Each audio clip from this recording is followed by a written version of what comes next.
Student, welcome to Education Tab Academy. मैं हूं आपकी प्रज्ञा मैम और आज के वीडियो लेक्चर में हम क्लास 6 बाल राम कथा का 11वां अध्याय 11 चैप्टर लंका विजय के बारे में देखेंगे। ये जो अध्याय है इसमें बताई गई है पूरी जो स्टोरी है, जैसे जिसमें कैसे श्री राम ने रावण को जीता और लंका पे विजय पाई। तो आगे देखते हैं। लंका कूच की तैयारियां रात भर चलती रही। सभी तत्पर, सभी उदित। सभी कूच से पहले सुग्रीव ने वानरों को संबोधित किया, युद्ध के बारे में कहा। युद्ध भयानक होगा। इसमें केवल वही सैनिक जाएंगे जो शारीरिक और मानसिक रूप से स्वस्थ हो। जो दुर्बल है वो यहीं रुक जाए। वानर सेना को युद्ध के नियम बताए गए, रक्षा और आक्रमण के तरीके। तो यहाँ पे जो है लंका तक पहुंचने की, लंका को मतलब लंका को पार करके वहां तक पहुंचने की जो तैयारियां हैं, समुद्र से जो उनको पार करके जाने की जो तैयारियां हैं वो रात भर चलती रही। सभी जो है वानर जो है उन्हें कहा गया, सुग्रीव जो है उनके राजा जो है उन्हें बोलते हैं कि जो मन तन धन सबसे मतलब रेडी है लंका में जाने के लिए, युद्ध करने के लिए, वही साथ चले। जो नहीं, जो दुर्बल है जो वो यहीं रुक जाए। सेना किष्किंधा से दहाड़ती गरजती किलकारियां भरती रवाना हुई। राम, लक्ष्मण और सुग्रीव की जयकार से आकाश गूंज उठा। लाखों वानर थे, चारों ओर कोलाहल। वे पेड़ पहाड़ों को रौंदते चले जा रहे थे। इसका नेतृत्व नल कर रहे थे। सुग्रीव के सेनापति जामवंत और हनुमान सबसे पीछे थे। यह सेना की रणनीति का हिस्सा था। तो यहाँ पे पूरी तैयारियां हो चुकी है और अब जो सेना है वो आगे बढ़ चुकी है। तो इसका सेना का नेतृत्व कौन कर रहा है? नल। और जो जामवंत और हनुमान है वो जो पूरी सेना है उनके पीछे पीछे जा रहे हैं। तो ये क्या थी? सेना की रणनीति मतलब जो उनका जो उन्होंने प्लान बनाया है, युद्ध हमको कैसे करना है, आगे कैसे बढ़ना है, वो उसका हिस्सा था। दिन रात चलकर सेना ने महेंद्र पर्वत पर डेरा डाला, वही पर्वत जहां से हनुमान ने छलांग लगाई थी। समुद्र निकट ही था। पर्वत पर सेना का ध्वज लगाया गया। तंबू लगे, पताकाएं हवा में लहरा रही थी। तो यहाँ पे दिन भर चलने के बाद जो महेंद्र पर्वत है जहां से श्री हनुमान ने छलांग लगाई थी और लंका आगे बढ़कर, समुद्र से आगे बढ़कर उन्होंने माता सीता का हाल चाल बताया था। तो ये वही पर्वत है, महेंद्र पर्वत।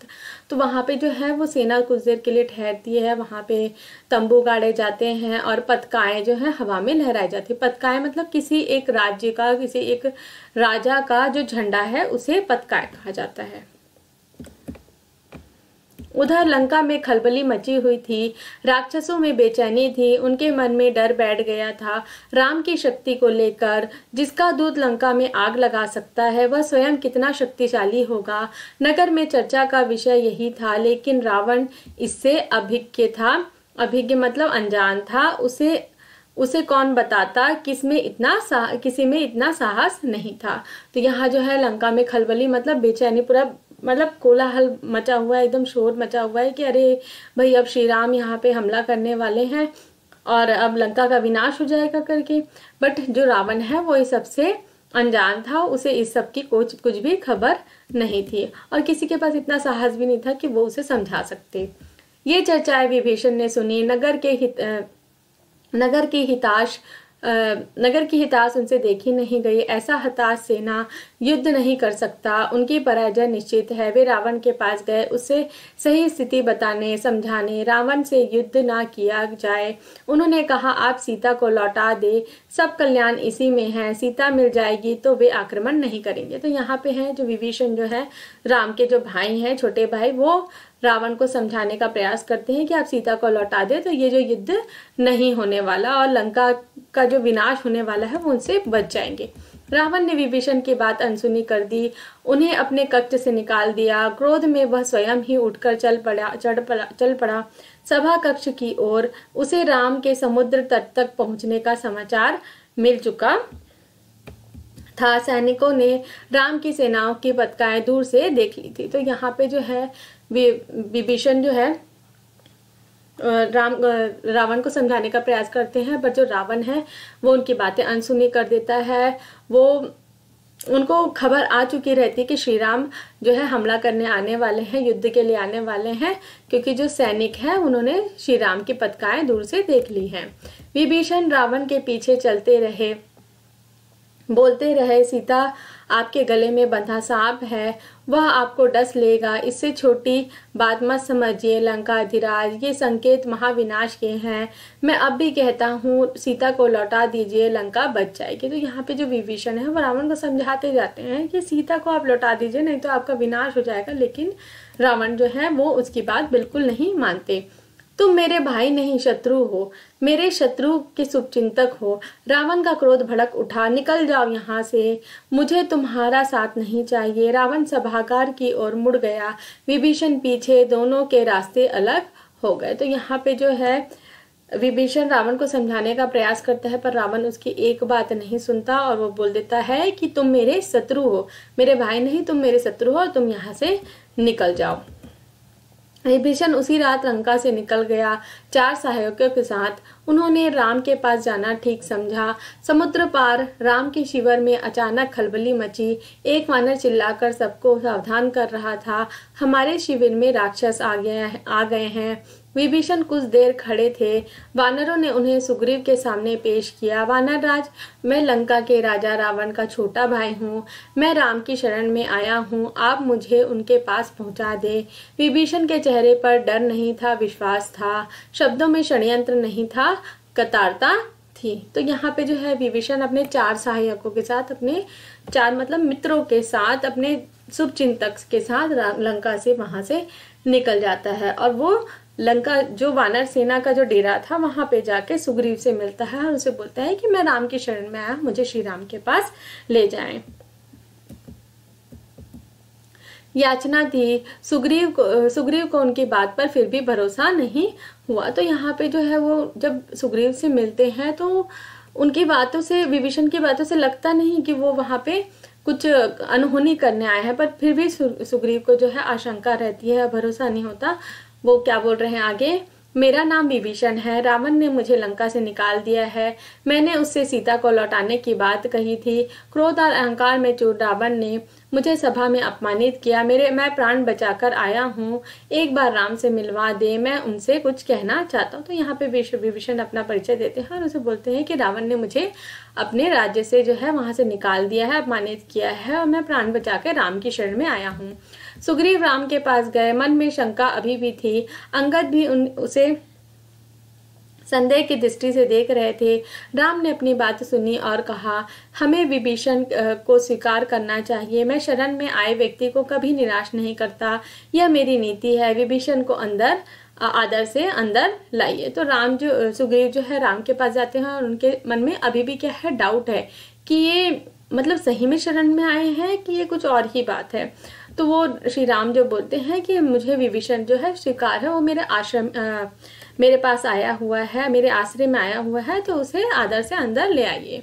विभीषण राम के पास पहुंचे, राम ने उनका सत्कार किया, लंका का समाचार पूछा। जल्द ही विभीषण राम के विश्वास पात्र बन गए। उन्होंने लंका की बहुत सी जानकारी राम को दी, रावण और उसके योद्धाओं की शक्ति के बारे में बताया। कहा, रावण पर विजय प्राप्त करने के लिए बल और बुद्धि दोनों की आवश्यकता है। तो जो है जल्द ही राम और विभीषण में क्या हो गई, मित्रता हो गई। अब विभीषण जो है वो लंका के बारे में बहुत कुछ राम को बताते हैं, बहुत सारी जानकारी देते हैं।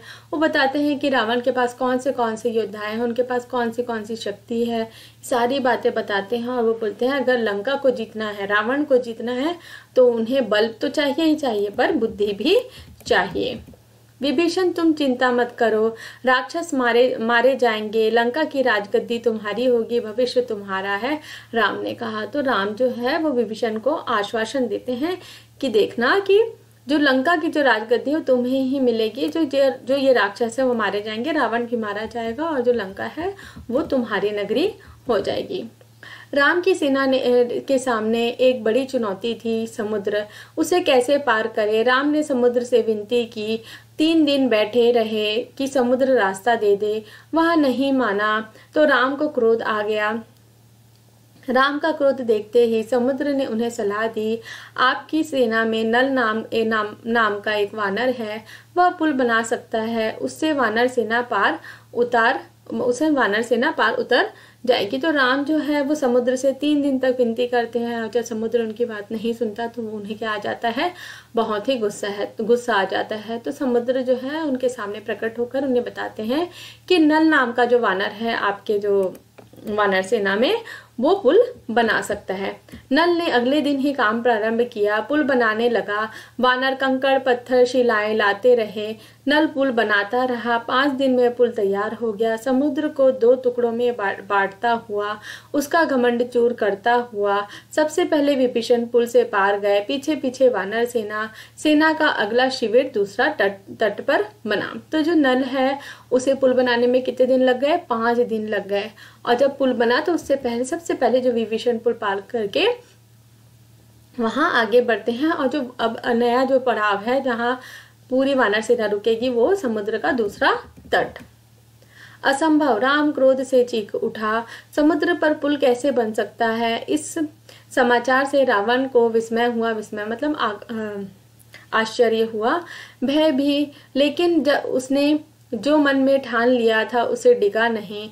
उसने आदेश दिया, सेना तैयार किए जाए, युद्ध का समय आ पहुंचा है। तो जब रावण को ये बात पता चलती है कि समुद्र में पुल बन गया है और वानर सेना आगे बढ़ जा रही है, तो उसे बहुत आश्चर्य होता है। वो बहुत ही मतलब डर तो जाता है, लेकिन वो जो ठान के रखा है कि युद्ध करना है, उससे वो पीछे नहीं हटता। और जो उनके जो सेना है, सेनापति हैं, उन्हें आदेश देता है कि अब सेना को तैयार किया जाए, युद्ध का समय आ गया है। अब दोनों सेनाएं समुद्र की एक की ही ओर थी। उनका आमना सामना होना शेष था। आक्रमण की तैयारी थी, रणनीति बन चुकी थी। पहले आक्रमण की योजनाएं को अंतिम रूप दिया जा रहा था। तो अब जो सेना है वो आगे दोनों सेना जो है आसपास ही है। अब बस जो है युद्ध होना प्रारंभ ही है और जो पहला आक्रमण होना है उसका जो अंतिम रूप है उन्हें पूरा टेक्सचर दिया जा रहा है। राम ने अपनी सेनाओं को 4 भाग में विभक्त किया। लंका के 4 द्वार थे, चौतरफा आक्रमण होना था। हर टुकड़े को एक द्वार सौंपा गया। राम ने पर्वत शिखर पर चढ़कर स्वयं लंका का निरीक्षण किया। लंका के वैभव से वे भी चकित थे। उन्होंने लक्ष्मण को बताया। सूर्योदय होते ही राम ने आदेश दिया, लंका को चारों ओर से घेर लिया जाए। वानर सेना जयकार करती चल पड़ी। तो पहला जो पड़ाव था, पहले जो दिन का आक्रमण था, उसमें राम ने क्या आदेश दिया कि सेना जो है उसे 4 भागों में बांटा जाएगा और जो लंका की 4 जो गेट हैं, 4 जो द्वार हैं, वहां पे चारों तरफ से आक्रमण किया जाएगा। ये सारी चीजों का निरीक्षण उन्होंने खुद किया। इस बीच राम ने अंगद को बुलाया, कहा तुम लंका जाओ, मेरे दूत बनकर सुलह का अंतिम प्रयास करो ताकि युद्ध टल जाए। रावण से कहो कि सीता को लौटा दे, अन्यथा उसका अंत होगा। तो जो राम है वो एक लास्ट प्रयास करना चाह रहे थे, एक लास्ट अटेम्प्ट करना चाह रहे थे कि रावण समझ जाए। इसलिए वो अपना दूत बना के किसी भेजते हैं, अंगद को भेजते हैं। अंगद कौन है? अंगद जो है वो बाली का पुत्र है। उसे भेजते हैं कि तुम जाकर एक बार बात करके देखो। अंगद ने ऐसा ही किया पर रावण नहीं माना। राम का संदेश सुनकर रावण क्रोधित हुआ। कुछ राक्षसों ने उन पर आक्रमण किया। अंगद वहां से बचकर राम के पास पहुंचा, कहा रावण को कोई पश्चाताप नहीं, वह हमारे साथ सुलह के लिए तैयार नहीं है, युद्ध चाहता है। अब युद्ध ही एकमात्र विकल्प है। वानर युद्ध के लिए तैयार थे, राम के आदेश की प्रतीक्षा में थे। आदेश मिलते ही उन्होंने लंका पर चढ़ाई कर दी। तो जब अंगद वहां पहुंचता है तो रावण बिल्कुल उसकी बात नहीं मानता, उल्टा उस पर जो राक्षस है उसमें हमला करते हैं और वो जैसे तैसे जान बचाकर राम के पास पहुंचता है और बोलता है कि युद्ध ही एकमात्र विकल्प है, एक ही मात्र रास्ता है, तो युद्ध ही करना उचित होगा। तो आदेश जैसे मिला, लंका पर जो वानर सेना है वो चढ़ाई करना चालू कर देते हैं।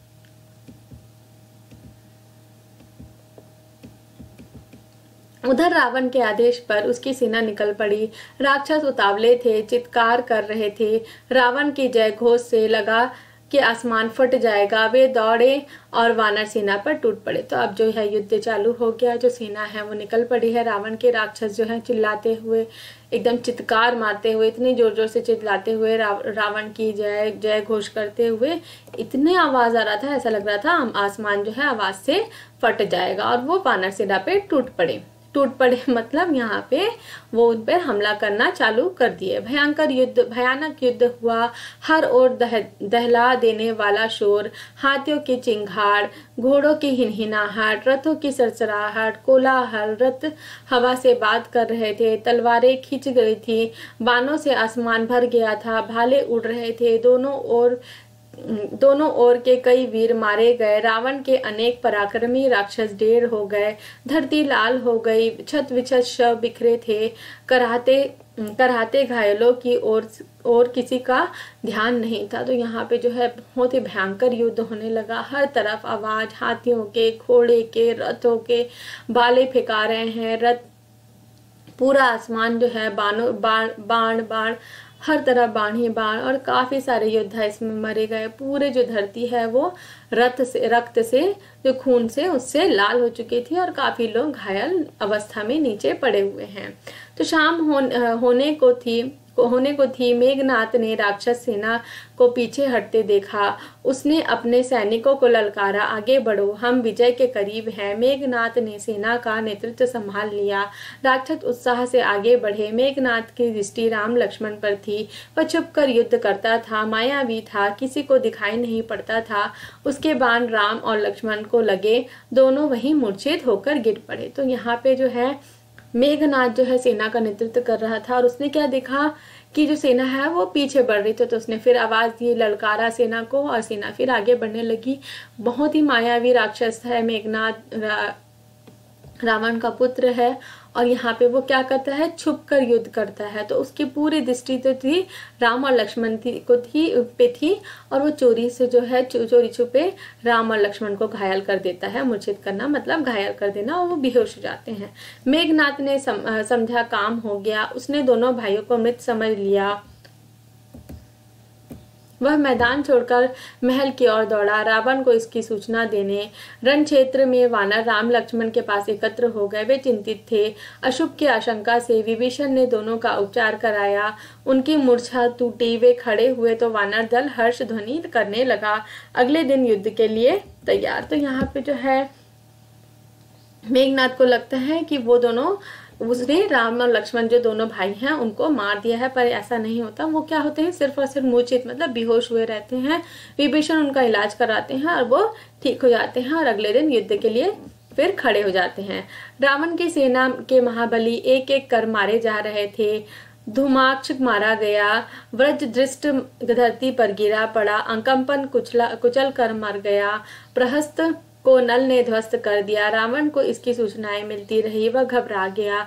वह हड़बड़ा कर उठा और स्वयं कमान संभालने निकला। पहली मुठभेड़ पर वह लक्ष्मण पर भारी पड़ा, लेकिन राम के बाणों से उसका मुकुट धरती पर गिरा दिया। वह लज्जित होकर लौट गया। तो यहाँ पे जो है अगले दिन जो है वो रावण खुद जो है, रावण के जितने जो महान जो राक्षस थे वो सारे जो हैं उनकी मृत्यु हो जाती है, और वो ये सब बात सुनकर हड़बड़ा जाता है और वो खुद जाता है युद्ध को देखने के लिए। और जैसे ही वहां पहुंचता है, राम जो बाण है उनका मुकुट को धरती पर गिरा देते हैं और लज्जित होकर वो लौट आता है। अब तक रावण को राम की शक्ति का कुछ अनुमान हो गया था। जब उसे कोई और रास्ता नहीं सूझा तो उसने कुंभकर्ण को जगाया। वह महाबली था पर 6 महीने सोता था। कुंभकर्ण दुर्ग से बाहर आया। उसे देखते ही वानर सेना में खलबली मच गई। वे उसे रोकने में असक्षम थे। उसने हनुमान और अंगद को घायल कर दिया। लक्ष्मण यह युद्ध देख रहे थे। उन्होंने राम की ओर देखा, फिर दोनों भाइयों ने बाणों की वर्षा कर दी, उसे मार दिया। कुंभकर्ण रणभूमि में अंक में सो गया सदा के लिए। तो यहाँ पे जो है अब रावण खुद भी आता है, पर वो राम की शक्ति देखकर थोड़ा सा घबरा जाता है। फिर वो अपने छोटे भाई कुंभकर्ण को जगाता है, जो बहुत ही महाबलशाली, उसका शरीर भी बड़े आकार का रहता है और वो 6 महीने तक क्या करता है, सोते रहता है। उसे जगाता है और वो उसे देखकर जो है वानर सेना जो पूरी घबरा जाती है। हनुमान और अंगद को वो घायल भी कर देता है, लेकिन एट लास्ट जो है राम उसे अपने बाणों से मार देते हैं। रावण निराश हो गया। कुंभकर्ण पर उसे गर्व था, वह उसे अपना दाहिना हाथ मानता था। उसे लगा कि अब लंका में वीर नहीं है, वह अनाथ हो गए। मेघनाथ ने रावण को सहारा दिया। मेरे रहते आप क्यों चिंता करते हैं, मुझे युद्ध की अनुमति दे, मैं दोनों भाइयों को मारकर आपके चरणों में रख दूंगा। तो जो रावण है वो कुंभकर्ण की मौत के बाद थोड़ा सा निराश हो जाता है। तब अंगद जो मेघनाथ जो है वो उन्हें सहारा देते हैं और उसे बोलते हैं कि मैं जो है, मुझे अनुमति दीजिए, मैं दोनों भाइयों को मारकर गिरा दूंगा। मेघनाथ और लक्ष्मण का भीषण युद्ध हुआ। मेघनाथ पराक्रमी था, उसने एक बार इंद्र को परास्त कर दिया और इंद्रजीत कहलाया। उसके बाणों ने कई प्रमुख वानरों को घायल कर दिया। मेघनाथ को रोक पाना वानर सेना के बूते की बात नहीं थी। वह चक्रवात की तरह आगे बढ़ता, जो भी आसपास होता ध्वस्त हो जाता। तो मेघनाथ और लक्ष्मण में भीषण युद्ध हुआ। मेघनाथ जो है बहुत पराक्रमी था, उसने इंद्र को भी एक बार जीत लिया था, इसलिए उसे इंद्रजीत भी कहा जाता था। वो एकदम तेजी से चक्रवात जो तूफान रहता है उस गति से आगे बढ़ रहा था और जो भी रास्ते में दिख रहा था उसे क्या करते जा रहा था, खत्म करते जा रहा था। वानर सेना मेघनाथ की गति और शक्ति से चकित थे। चमत्कृत उनके मन में निराशा बैठी जा रही थी। तब लक्ष्मण ने उसे चुनौती दी। दोनों का निशाना अचूक था। बाण हवा में टकराते और नष्ट हो जाते। अचानक लक्ष्मण का एक बाण उसे लगा, वह घायल हो गया, झुक गया। लक्ष्मण ने ताबड़तोड़ बाणों की बरसात कर दी। तो यहाँ पे जो है मेघनाथ और लक्ष्मण के बीच में युद्ध होता है और वहां पे मेघनाथ को पहले घायल कर देता है लक्ष्मण, और फिर उसके बाद जो है ताबड़तोड़ मतलब एक के बाद एक बाणों की वर्षा होती है, बरसात कर देता है लक्ष्मण, और मेघनाथ जो है वहीं खत्म हो जाता है। आगे बढ़ना कठिन था। मेघनाथ पीछे मुड़ा, महल की ओर भागा। लक्ष्मण ने कुछ देर तक उसका पीछा किया, फिर रुक गए। मेघनाथ महल में घुस गया। लक्ष्मण को महल की संरचना नहीं पता थी, रास्ता नहीं मालूम था। विभीषण लक्ष्मण की दुविधा समझ गए। उन्होंने एक गुप्त मार्ग दिखाया। शेष काम आसान था। मेघनाथ महल में ही मारा गया। तो यहाँ पे जो है मेघनाथ मरा नहीं है, मेघनाथ सिर्फ और सिर्फ क्या हुआ है, घायल हुआ है, और वो छुपते छुपाते अपने महल में जाकर छुप जाता है। तो जो विभीषण है वो लक्ष्मण की मदद करते हैं और गुप्त रास्ते से उन्हें महल में लेके जाते हैं और वहां पे मेघनाथ को मार दिया जाता है। अपने ज्येष्ठ पुत्र की मृत्यु से रावण एकदम टूट गया, विलाप करने लगा, मूर्छित हो गया। होश आया तो उसकी दशा पागलों जैसे थी। क्रोध से बिलबिलाता हुआ लंका अनाथ हो गई। अब उसका कोई सहारा नहीं, अब मैं स्वयं रणक्षेत्र में जाऊंगा। तो जो ज्येष्ठ पुत्र, उसका जो बड़ा पुत्र है मेघनाथ, वो भी मारा गया। इस बात से वो सहन नहीं कर पा रहा था, एकदम मूर्छित हो गया, मतलब बेहोश हो गया एकदम क्रोध से। अब बिलबिलाते हुए वो बोलता है अब मैं ही रण क्षेत्र में जाऊंगा।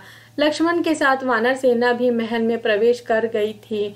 उनके हाथों में जलती हुई मशालें थी। वानरों ने लंका में जहां तहां आग लगा दी, अन्न भंडार फूक दिए, शास्त्रागार जला दिए, मारकाट मच गई। जो भी सामने पड़ा मारा गया। कंपन, प्रजंग, युपाच, कुंभ मारे गए।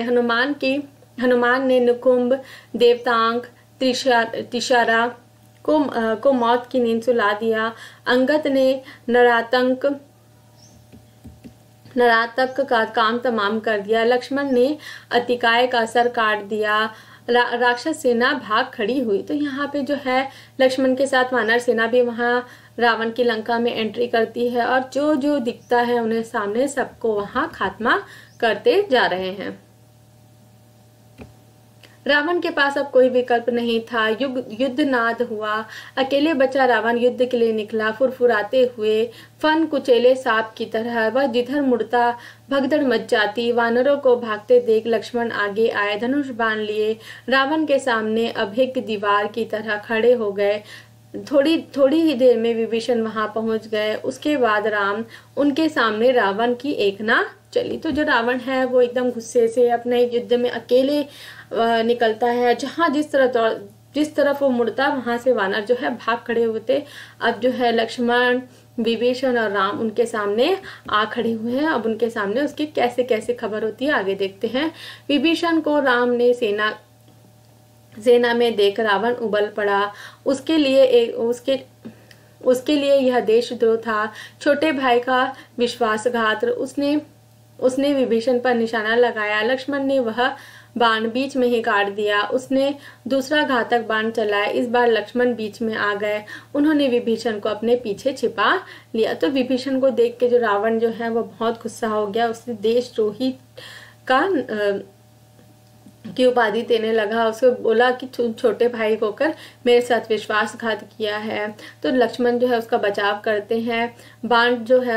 जो बाण रावण चलाते हैं उसे काट देते हैं और विभीषण को अपने पीछे छुपा लेते हैं। बाण लगते ही लक्ष्मण अचेत हो गए, गिर पड़े। राम ने यह देखा, उनकी आंखें क्रोध से लाल हो गई, आग बरसने लगी। उन्होंने लक्ष्मण को सुग्रीव की निगरानी में छोड़ा और रावण को चुनौती दी। कहा, रावण, काल तुझे मेरे सामने ले आया है। आज अन्याय पर न्याय की विजय होगी, तेरा अंत निश्चित है। तो जैसे ही विभीषण को वो अपने पीछे छुपा लेते हैं, रावण जो है उनके ऊपर हमला करता है, बाण चलाता है, जिससे जो लक्ष्मण जो है वो मूर्छित हो जाते हैं। अब जो है राम एकदम गुस्से में आकर बोलते हैं कि अब जो है तुम्हारा अंत जो है निश्चित है। उधर हनुमान लक्ष्मण को उठाकर रण क्षेत्र से दूर ले गए। वैद्य सुषेण को बुलाया। हनुमान संजीवनी बूटी लाए। चिकित्सा शुरू हुई। धीरे धीरे रक्त का रिसाव बंद हुआ, घाव भर गया। संजीवनी का प्रभाव चमत्कारी था। सुग्रीव ने लक्ष्मण को स्वस्थ होने की सूचना राम तक पहुंचाई। वह सिंह की भांति रावण पर टूट पड़े। तो यहाँ पे जो है राम जो है लक्ष्मण जो है घायल हो गए हैं और उनका उपचार कैसे होता है। हनुमान जो है संजीवनी बूटी लेने कहाँ जाते हैं, हिमालय पे। और जो लंका के जो वैद्य हैं सुषेण, वो वहां पे उनका इलाज करते हैं और धीरे धीरे जो है लक्ष्मण के घाव भर जाते हैं और लक्ष्मण जो थोड़ी ही देर में क्या हो जाते हैं, ठीक हो जाते हैं। और ये सूचना राम तक पहुंचाई जाती है। राम रावण युद्ध भयानक था। शास्त्रों की गति से कपा देने वाली ध्वनियां निकल रही थी। हवा थम गई। सूरज बादलों के पीछे छुप गया। शास्त्रों की चमक बिजली की तरह कौंध रही थी। गड़गड़ाहट थी, थरा देने वाली थी। दोनों योद्धा अपनी पूरी शक्ति से लड़ रहे थे। कोई एक रत्ती भी पीछे खसकने को तैयार नहीं। कोई भी एक क्षण के लिए पीछे खसकने के लिए तैयार नहीं। तो ये जो राम और रावण का जो युद्ध है वो बहुत ही भयंकर था। इतनी तेज ध्वनियां आ रही थी कि सूरज भी क्या है डर के पीछे छिप गया। पूरी शस्त्रों की चमक जो है आसमान में एकदम बिजली की तरह कड़क रही थी। फिर आगे देखते हैं। कुछ ही देर में लगा कि युद्ध समाप्त होने को है। दोनों पक्ष के योद्धा हाथ बांधकर खड़े हो गए। छोटे छोटे युद्ध थम गए। सबकी नजरें राम और रावण पर थी।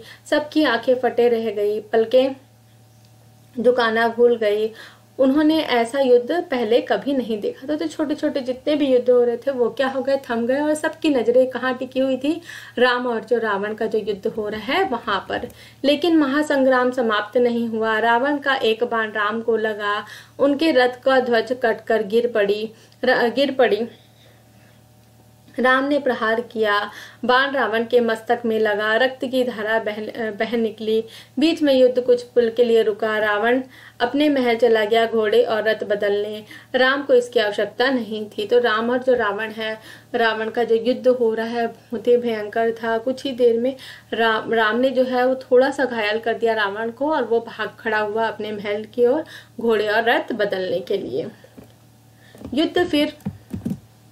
युद्ध फिर शुरू हुआ। अब उनके रथ एक दूसरे के सामने थे। योद्धा आंखों में आंखें डालकर देख सकते थे। घोड़े के मुंह मिल गए थे। राम के बाणों ने रावण का रथ का मुंह मोड़ दिया, पर यह पराजय का संकेत था। रावण हिम्मत हारने लगा। जब तक वह रथ घुमाता, राम की एक बाण उसके पार निकल गई। तो युद्ध जो है फिर से चालू हुआ और अब जो युद्ध है वो एकदम आमने सामने होने लगा। जैसे कि जो घोड़े हैं, रथ के जो घोड़े हैं वो एक दूसरे के एकदम सामने थे कि दोनों के मुंह जो है टकरा रहे थे। तो रावण अपनी हिम्मत जो एकदम हार चुका था और जो राम का एक बाण है वो उसके पार निकल गया। रथ मुड़ा लेकिन रावण का हाथ से धनुष छूट गया, वह पृथ्वी पर गिर पड़ा, मारा गया। बची हुई राक्षस सेना हड़बड़ा कर जान बचाकर भागी। उनका दिशा ज्ञान शून्य हो गया। उसे जिधर अवसर मिला भागा।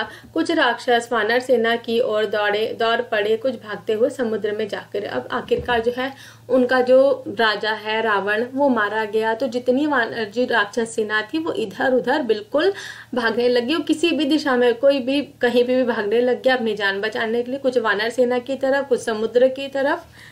लंका विजय अभियान पूरा हुआ, राम की जयकार होने लगी। कुछ समय पूर्व का रण क्षेत्र एकदम बदल गया। शस्त्रों की टंकार की जगह किलकारियों ने ले ली। वानर सेना उछल कूद करने लगी। समुद्र में ठंडी हवा आ रही थी।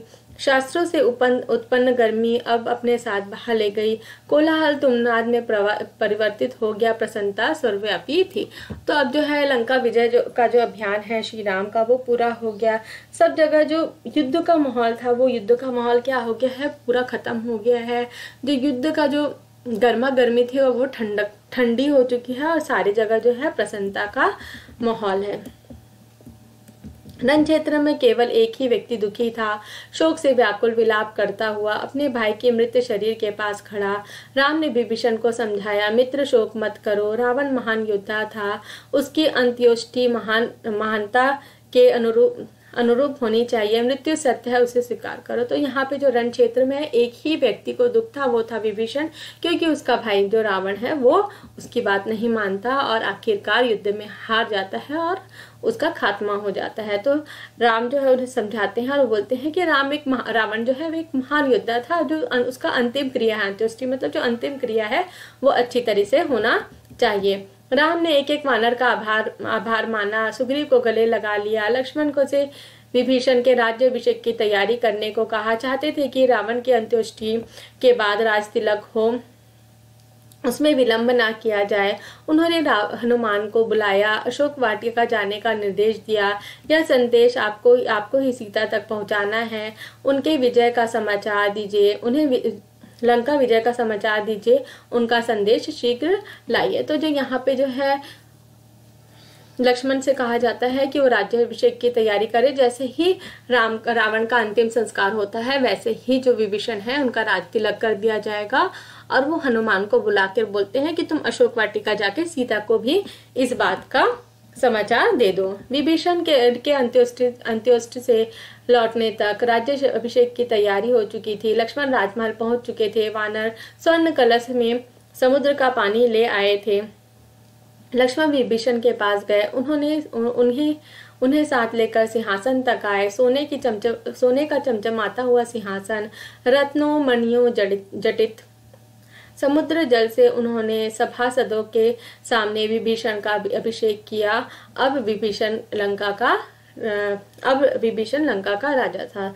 तो जो अंत्येष्टि है, जो रावण की अंत्येष्टि के बाद विभीषण का जो है राज्याभिषेक किया जाता है। अब जो है लंका का राजा कौन है? विभीषण। इस बीच हनुमान अशोक वाटिका से लौट आए राम के पास। उन्होंने कहा, माता सीता लंका विजय का समाचार सुनकर प्रसन्न हुई। वे आपसे मिलने के लिए अधीर मतलब व्याकुल है। अब तक विभीषण वहीं आ गए थे। राम उनकी ओर मुड़े, कहा, लंकापति, सीता आपकी अब भी आपके अशोक वाटिका में है, उन्हें यहाँ लाने की व्यवस्था की जाए।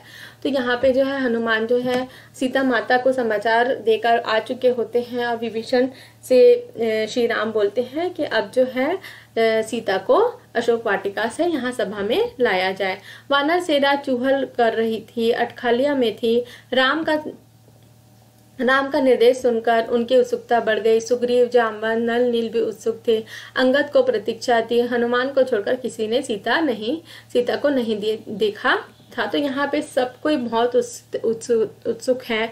क्यों उत्सुक है? क्योंकि उन्होंने सीता को नहीं देखा था और सब सीता माता के दर्शन करना चाहते थे। सीता आई तो सबको अपनी कल्पनाओं से अधिक लगी। सुंदर, सौम्य, शांत। उस सुंदरता में 1 वर्ष के बाद पति से मिलने की प्रसन्नता शामिल थी। कष्ट इतिहास हो चुका था। जब सीता आई तो सब एकदम मतलब उन्हें देखने लग गए कि वो उनकी कल्पनाओं से बहुत सुंदर थी, और उनकी जो सुंदरता वो और बढ़ गई थी। क्यों? क्योंकि वो 1 साल बाद अपने पति श्री राम से मिल रही थी, और जो कष्ट था, वो जो कितने कष्ट उन्होंने झेले, अब वो क्या हो गया था, इतिहास बन चुका था। तो स्टूडेंट्स, आज के वीडियो लेक्चर में इतना ही। अगर आपको ये वीडियो लेक्चर समझ में आया है तो आपको वीडियो को लाइक करना है, शेयर करना है, कमेंट करके बताना है कि आपको ये वीडियो लेक्चर जो है वो समझ में आया है कि नहीं आया है। और अगर आया है तो मेरे चैनल को सब्सक्राइब कर लीजिए, ताकि आगे भी आप मेरे वीडियोस देखते रहें जैसे ही, और बेल नोटिफिकेशन को ऑन कर लें ताकि जैसे ही मैं नया वीडियो अपलोड करूँ आपको नोटिफिकेशन मिल जाए। So thanks for watching my video.